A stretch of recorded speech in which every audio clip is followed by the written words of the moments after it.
football's making the show. 7 seconds left. Hoya's down 3.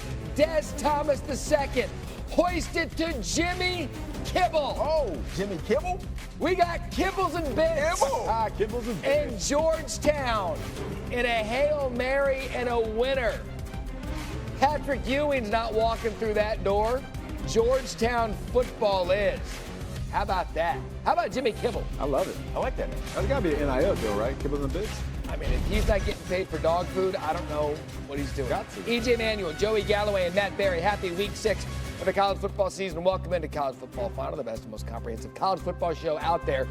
Going into Saturday, we're thinking, there's a lot of marquee matchups. But the one in the SEC I think a lot of people were pointing to as a potential upset was in the swamp with the Gators coming off the bye week. Then again, so was Sark and the Texas Longhorns. What will we see out of Arch? More on him in a minute. Story early on, Florida's run game. Florida ran the ball for over 100 yards in the first half. Texas has given up 60 yards per game. That was the story. It was 7-0 early. Now it's time for Arch. We saw some good Arch. His Quintrivian Wise there for the touchdown. Texas grabs the 10 down, 10-7. Yeah, and this is big. You get Arch out on the edge to where he can make a play. He can run it. He throws it there to Wise, and he walks it in. I got to tell you, though, DJ Lagway was good. Yeah, and Wilson's a freshman. He's 6'3".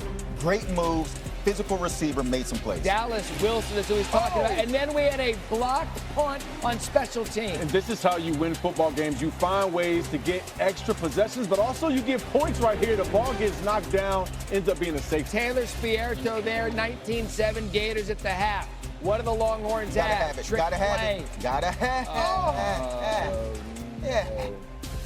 You can't draw it up any better than that. Nope. Jack Endries had him beat. Wingo couldn't come up with it because he's not a quarterback. Good thing Manning finds Wingo the right way, 22-14. Arch doing a great job moving up in the pocket, getting out of there so he can find Wingo. 4 catches on the day, 73 yards, and a touchdown. Every time Texas scored, Lagway and Wilson had an answer. Wilson had 6 catches, 111 yards. And watch the physicality, about 215 pounds.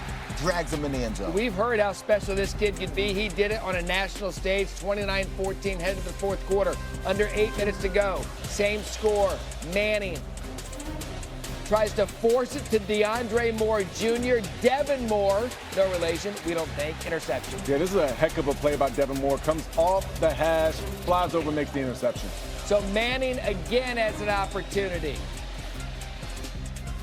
Big shot to Moore, brings it down to 1. They got some momentum now. Manning had a pretty good game, 290 yards, 298 yards passing. Can he make the plays in the 4th quarter? We wanted to see what he could do in this situation. Wisner punches. Is that 29-21? Yeah, look, Texas hasn't been able to run the football all day, but when it counted right there in the red zone, they found a way to get it. So after forcing a punt, Manning tries to escape, brought down, helmet comes off, has to leave for now he has to come out of the game. And one of the problems for Manning is standing in the pocket a little too long with this pressure. By the way, how about Matthew Caldwell coming in and just throwing a seed on 2nd and 22? Hey, look, next man up, and at times when you need somebody to come in and get you a spark, he certainly does right there. Excellent job throwing it in phase. So that was his one play. He comes out, Manning back in, rolls to his left, and just tries to... No timeouts. Texas has no timeouts. Yeah. So he's trying to make a play here, throws it down there. They got to take a second look at this.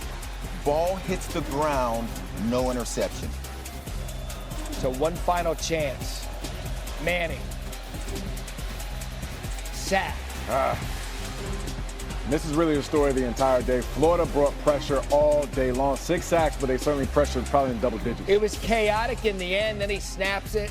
Spikes it with no time left on the clock. The Gators with the upset, snapping a 3-game losing streak. Man, I'm going to tell you something. I'm humbled to be associated with that group of young people. For them to maintain the energy, the attitude, the effort, regardless of the narrative. They ain't no quit in that group. Ultimately, it's experience, and right now we're just not an experienced group, especially not an experienced group playing together. And so we've got to keep pushing those guys to be the best that they can be. I know there's more in there. I know there's better play in there, and it's our job to get it out of them. Remember, Texas came in as the preseason #1 team in the country. Florida's had some success against the Manning family at the Swamp, although they threw for almost the same amount of yards as Uncle Eli. Arch couldn't get the win. Uncle Peyton averaged 340 in 2 games at the Swamp, but he was unable to get a win. So if you're a Manning, try to avoid going to Florida. Okay, so that was one upset. We're thinking, okay, Florida, Texas, a lot of people ID'd that one. Penn State closes a 24.5-point favorite. There wasn't anybody on the planet that thought UCLA had a chance in this game, but early on it was clear Nico Iamaleava had other plans. It's early. Penn State's not awake yet. You're still thinking they'll come back. 17-7 at this point. Then Iamaleava. Wow. Look at this throw. Nico Iamaleava looking like the quarterback we saw at Tennessee last year, making a huge connection But down I'll the field. tell you what he did on Saturday. He used his leg. He ran the ball 16 carries, 128 yards, 3 touchdowns, and now you're starting to think, is it possible? It is Right. 24-7. Worth noting, Jerry Neuheisel was named offensive coordinator just 3 days before the game. He's calling ball plays, but here come the Nittany Lions through Allard to Khalil Dinkins. Yeah, and this was big because they had to get something going offensively. Surprisingly, Penn State could not run the football against UCLA. And then you're thinking, here it goes. This is UCLA. They're 0-4. It was exciting early. Now here comes Penn State to take over the game. Now 27-21, but you knew it was going to be different here. 3rd and 7, Iamaleava. You've got him bottled up. You've got all the momentum. And then he does this for 51 yards. This is where he takes over the football game, and this is a gashing run because at this point, Penn State, they're doing some things on offense, trying to get the ball back right there. Breaks his back right there by getting the scramble. That hurts the defense all the time. And look, he's a really good passer, but it was another touchdown. He just did it with he separated himself with his feet. On this play, just more physical. He wanted to get in the end zone way more than Penn State wanted to stop him. Was he a $160 soaking wet? Looks like 130. Here comes Allard, trying to keep him in it. It's a 2-score game. He gets 27 to the 2. Yeah, I like the fight by Allard. Look, you've had a struggle in the first half, but you find a way to make the guy miss. Ends up being an explosive run, almost a touchdown. Then Katron Allen. Now it's 34-28. Still feeling like the Penn State's going to get back in this one. They're only down 6. Right. Anyone watching thinks that's going to happen. But again, Don't let him run. Don't. They ran it for 269 against a Penn State defense that we know to be better than this. I mean, he looked like Vince Young. Yes, he did. 4 minutes left, just over. Allard, Kyron Hudson, what a grab.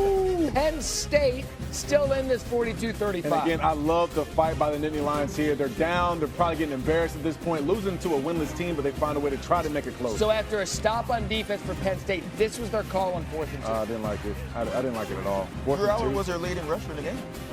That's true, but it's not that bad. That did not look good. They bungled. I love this right here. This is a brilliant play by UCLA. They're backed up. They're going to have to punt inside their own end zone, take the safety, make Penn State go the length of the field to score with no timeouts. And then one you know how these go. Like and look, but this was weird though, because there was no true sense of urgency by the Penn State skill players. Like at least try to make something happen. Just take the L. Give credit where credit is due. UCLA and a shocker. There's Jerry Neuheisel getting carried off the field, 42-37. So proud of the team and the coaches. We hung together, we stuck together. Everybody counted us out, but we knew we were just going to go to work. Just go to work. Every single play counted today. I mean, that's a top-notch Penn State team. We kept our minds right. We just continue to execute. I'm just so proud of the team. Did not come out with the right energy to start the game.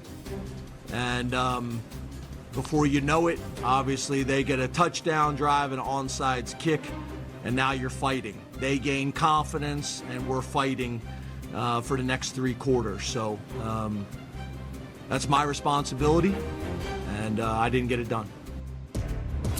He did not get it done. UCLA did, however, snapping a 16-game losing streak against AP top 10 opponents. Bruins also became the 5th team in AP poll history to be 0-4 or worse and beat a top 10 opponent. For Penn State, it's the first time they've lost consecutive games since 2021. All of this with a roster that we thought was able to contend for a national championship. We'll get to Penn State and UCLA in a minute. I want to back up to Texas and Florida. You saw in the high, again, this was a game coming in, people ID'd as a potential upset. Yep. We saw some good and some bad for Arch. Passer failing great from him on Saturday at the Swamp with Texas. You got to go failing, but the reason why is because the offensive line is really not protecting Arch clearly enough. And we talk about the 6 sacks, but how about the pressures, at least double-digit amount of pressures, and even times where Arch got a chance to sit in the pocket and throw the football, whether he was holding the ball too long, or there was just a D tackle or a defensive end in his lap every single time. And as a quarterback from experience, that is really hard to do. Then you start to press. Florida scores 19 points in that first half. Texas is playing from behind early in the game. That's why he didn't look so good today. Arch Manning had 37 yards rushing. The rest of the team had 15 yards rushing. That's a problem. The storyline in both games we're going to talk about is the team didn't run the ball well, and it's put a lot of pressure on the quarterback. Arch Manning holds the ball too long. There is no question about that. With a team like Florida is going to put pressure on him, you can't do that. He's playing in SEC. Yeah. It's not going to get any easier. It has to get the ball out. Even on his touchdown, ball was late. Right. He played better in this game than he did in the opening game against Ohio State. Still not there yet. But unless they can run the football, he is going to struggle. It's difficult when the rest of your team runs the ball for 15 yards. And you know what's interesting, too, is when he was on the run and he threw that ball to wing, you're like, no, that's a hell of a play by a young quarterback. And then you're right. The good is mixed with the bad, but Texas goes down on the road in the swamp. The other game, to me, again, 24.5-point favorites coming off the loss to Oregon. UCLA has struggled mightily throughout the year. To me, Joey, this loss for Penn State is absolutely inexcusable. You have Nicholas Singleton and Katron Allen in your backfield. Maybe the best backfield in the country. Yeah. Notre Dame might have an argument, but maybe the best backfield in the country, and Drew Aller led them in rushing. On the other side, they gave up 269 yards rushing. To UCLA. It does not matter who you play. You give up 269, you lose to an 0-4 UCLA when Drew Aller is your best runner. On fourth down, we talked about the call. Didn't look great. But the guy who led them in rushing in this game was carrying the ball. He had 78 yards rushing. When you watch Penn State do what they did in this game, this is disheartening. Losing to Oregon is one thing. Oregon's a really good football team. UCLA was 0-4. You get now 27-7 with a team that runs the ball 269 yards. You lose. This looked like a team that allowed that one loss to Oregon last week, which was a heartbreaker, turn into two now. And they come across the country, play a UCLA team that has not looked good at all, just lost to Northwestern most recently. No wins of the season. They probably went to that stadium and said, we got one. We got this, fellas. We're good. And it just did not dot their I's, cross their T's. Just not clean play from Penn State, which is really shocking considering that this is a veteran football team. You talk about those running backs, even the guys on the defensive line, just not clean enough. And look, Iamaleava's not a running quarterback, 128 yards rushing. He's not known as one, no. He is now. Yeah, right. I mean, he is now. Maybe they keep that up. And by the way, again, credit UCLA and Neuheisel, the new offensive play caller, for the system they had in place. But if you're Penn State, you've got the roster they have coming back. Can't happen. With the schedule you have left, you're in big trouble. Well, it depends how you look at it, though, because there's still some opportunities. There's still some opportunities. Yeah, but you know what? Yeah, you gave up 5 strokes to the field today. That's true, but there's still some opportunities. Just going to say that. Call it what you want. That It's not going to get easy. Might be the focus of final exam coming up. The other marquee game was the Battle of Florida between Florida State and Miami. Carson Beck, Tommy Castellanos, Lee Corso, our legend, honored on the field. He was presented with a replica of that old jersey. Carson Beck, I'm just telling you, this is Carson Beck of 2 years ago at Georgia. This is Carson Beck clean in the pocket. Look at the protection on all these highlights of Carson Beck in the pocket. Offensive line did an amazing job. And with receivers that aren't dropping the ball. C.J. Daniels touchdown. And routing guys up in one-on-one matchups right there. He really froze Jerry Wilson, came across his face, and found an easy way to get in for a Watch this throw to Malachi Tony. Tony had 7 catches, 107 yards, couple touchdowns. This one, another great play call to flea flicker. Guys, I was speaking with Miami. This is a real opportunity for them to lay claim to be potentially the best team in the country, and that's Tony again. And look, this is on a 4th and 2. Florida State trying to get back there to provide some type of pressure. They can't get back there. Carson Beck's all day baking cakes. His Tony, he does the rest of the work.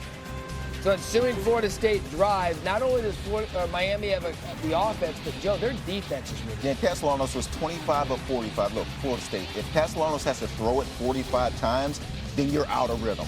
Run the football and help this young man How out. about C.J. Daniels on Saturday? This is just a screen, and he just outruns the Florida State defense, Egypt, without breaking a sweat. Look, C.J. Daniels is making a lot of money this season. We still remember the one-handed catch versus Notre Dame, but he's showing his versatility, catching an easy route, takes it in all the way.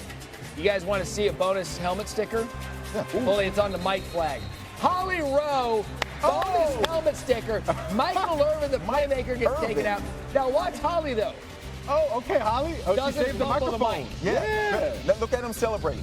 Mike Irvin's a better athlete than that. Get out the way. Doesn't fumble the mic. Yeah, $1 for Irving, helmet sticker for Holly Rowe.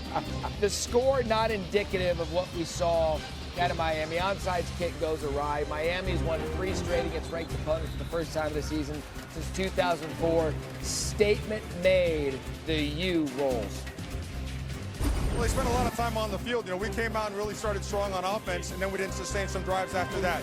Had a chance at 28-3 to really put the thing away, and we didn't. And then, you know, at the end, chart says go ahead, 4th and whatever, 8+. So we did. They got the ball back, kicked the field goal, and made it interesting at the end. You know how the social media world works. Everybody's going to be talking about Miami's back and all that stuff. But with a bye week here, how do you keep the rat poison out? We don't care, Holly. We really don't care about that. We care about one thing and one thing only: the University of Miami Hurricanes. Getting better each and every week. We've gotten better. We've got a long way to go. We're 1-0, and we're state champs. Thank you. State champs. State champs. I love that. No hearts. Can't lose. Roll Tide revenge. Did they get it against Vanderbilt? And Dabo Swinney made Chapel Bill, Chapel Hell, maybe rock bottom for North Carolina football. But it's back with you. First time Alabama and Vanderbilt has met as ranked teams since 1937. You guys remember when Vanderbilt won last year? Yeah. Oh, yeah. Diego Pavia, big reason why. 0-0. Cedric Alexander, one cut, gone for 65. And this is looking like last year. It is. Gashing him with the run game, great off tackle, big touchdown. So, Joey, they get a turnover on Alabama. They're ready to go up 14-0. Pavia's got a lane, and then he coughs it up. This was huge because Vanderbilt was pushing this football down the field, had an excellent drive going, but an excellent play by Justin Jefferson, stripping that football out of there. Not the receiver, the defender for Alabama. Then Ty Simpson. Good feet, finds Ryan Williams to tie it. Ty Simpson's been playing some really good football, especially the past 2 weeks, last week against Georgia, in this game, on fire again. All right, but here comes Vandy up 14-7. I like that little shovel pass right there. Alexander doing a great job of making guys miss and fighting his way to get into the end zone. So for a minute, it looked like it was going to be one of those back-and-forth shootouts. Back and forth. Simpson and Jeremy Bernard ties it at 14. Bernard, 5 catches, 82 yards, and a touchdown. Great throw by Ty Simpson. Little bit of separation here in the second half. Simpson to Williams. Good adjustment. 54-yard gain for the Tide. And look, this is what happens when the offensive line is able to create an excellent pocket. It's a good throw by Ty Simpson, but the O-line